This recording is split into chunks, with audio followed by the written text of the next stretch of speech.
would you like to really catch us up because it's been a little quiet for a while while we figured out what was happening next? Well, I'm speaking to my favorite group today. And that's Closer to your mouth! Thank you. Closer to my mouth. Okay, thank you. So I'll say it again. I'm speaking to my favorite group today, the California Alliance. And the one thing that many missed, in my opinion, is that if we had universal single-payer health care, we could finally have health care costs under control.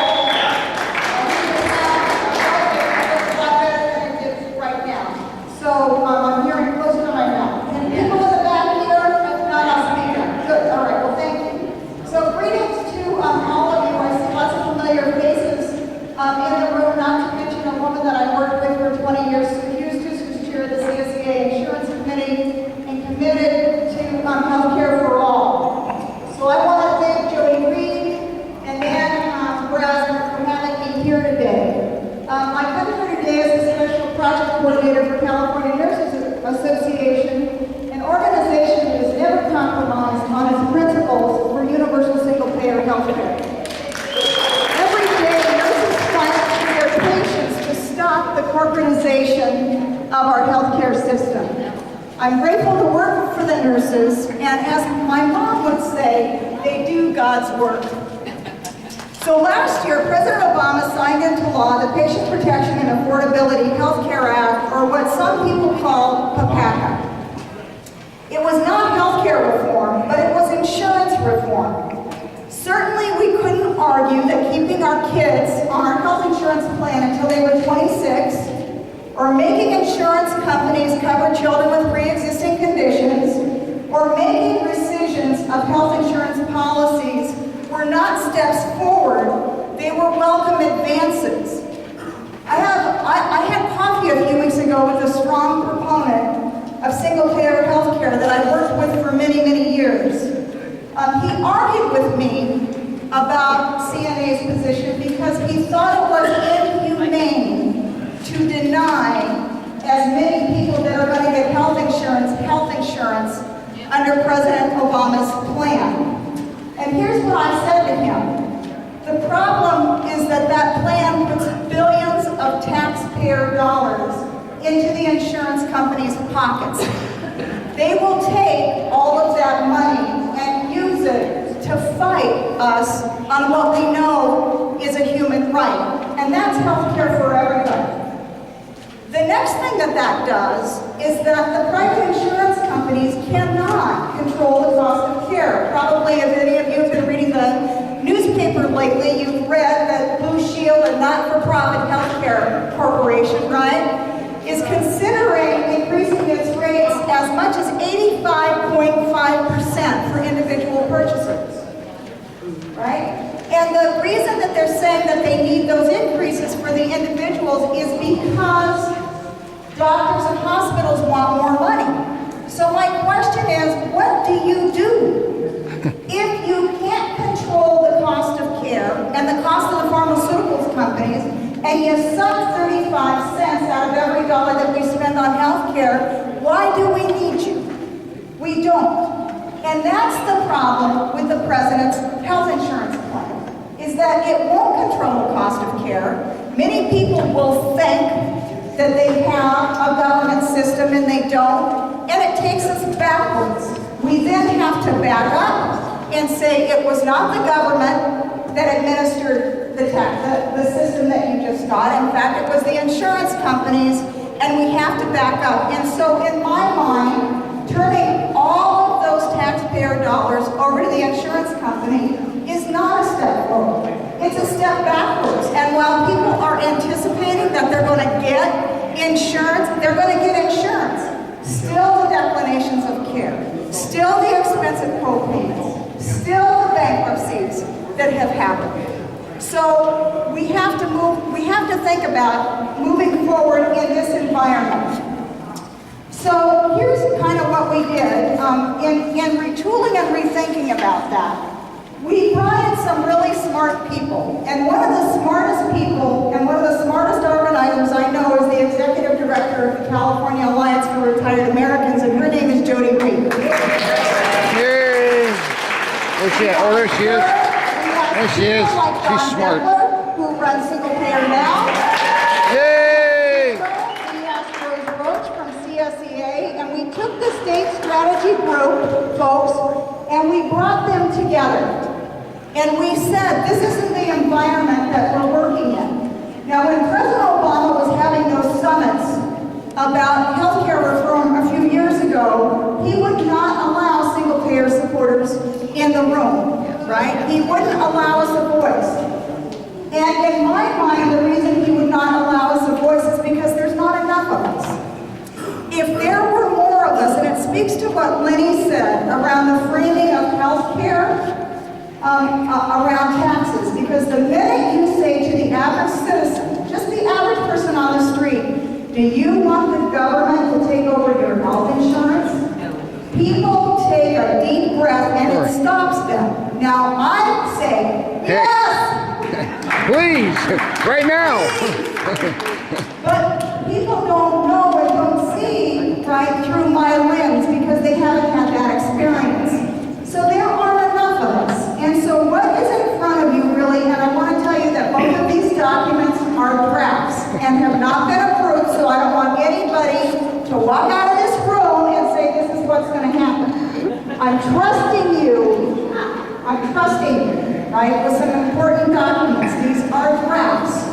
Each organization, which are statewide organizations that support single payer, came together and said we can't be a loosely configured strategy group. We need to become a campaign committee. And we need to raise money and we need to raise volunteers. And so I have put on here on the top of one document, Kara, and I said it's not final till we have agreement from all stakeholders so that you know that. And then I put on there Building for Hope. And it lays out our strategy from going from just a loosely configured group to being a campaign committee. So one of the most important components of this plan in my mind is really, there's three things that I think is absolutely critical.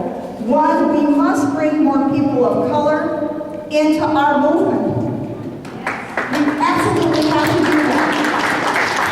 The minority communities who are most adversely impacted and have the greatest health disparities are the ones that have the most to gain by having a universal health care system. And so we have to reach out and find the constituents that represent those communities and bring them into our movement and allow their voices to be heard. That's what has to happen, number one. And the next thing that I'm going to say, I can say because I have.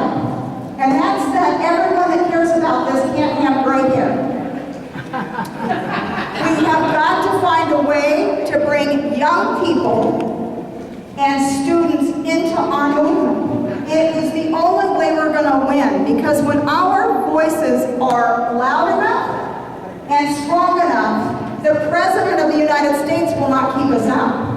And neither will the Governor of California, and neither will our senators, and neither will our congressional representatives. They will not be able to keep us out. Much of what you see going on in Wisconsin is exactly what needs to happen around this issue. And as someone that's worked for a union for 30 years, I can say this. It didn't bubble up from the labor movement. It bubbled up from some folks that work in the university that really care, that happen to be union members. But it wasn't the labor movement that moved this. So as you can see on one of our criteria, we have said we've got to get at least 10 unions that make this one of their first three issues, right? Top three issues. But it can't just be the labor movement. It has got to be the various organizations in our communities, which speaks to the last issue I want to talk about our campaign. And that has to do with making up regional coalitions. California is a very diverse state. Northern California and Southern California are very, very different places, right? Have different constituencies, have different composition, right? Central Valley is even, very different from, the Bay Area, and everyone has kind of got their own politics and own complexion and own organizations. And so setting up regional coalitions to bring in more people is crucial to us winning. So this is by no means this piece of paper that has draft on it again. This is just what we've identified. And I put names and phone numbers on here not because these people have been elected or appointed, only because they're known leaders to us on this issue, and it's people that we can get information and that can perhaps lead us in a path. So I want to share with you, Carolyn Negretti, I saw you earlier. Can you stand up, please? Carolyn Negretti has been a member of the Healthcare for All board and a wonderful leader. Let's give her a hand. Of this issue for years. And at the same time, as we talked about bringing more energy and more folks into our movement, I don't know how many of you know Chris Niehaus. Chris, can you stand up? Chris Niehaus was an organizer for California School Employees Association for 30 years and just retired. And Chris lives in Sacramento. Chris is willing to work with Carolyn and that group to bring in students, people of color, different organizations, the progressive democratic clubs that surround the Sacramento area. I put his name and phone number on this list so that you can reach out to him and he can reach out to you and help us find your children and your grandchildren and your nieces and your nephews, because we're going to need all of them to help us get to this place. So on a national basis, Senator Sanders, and by the way, Senator Sanders yesterday proposed legislation that would say in order to make any changes in Social Security, it would need 2/3 of the legislature. I thought, this guy is brilliant, right? Very smart guy.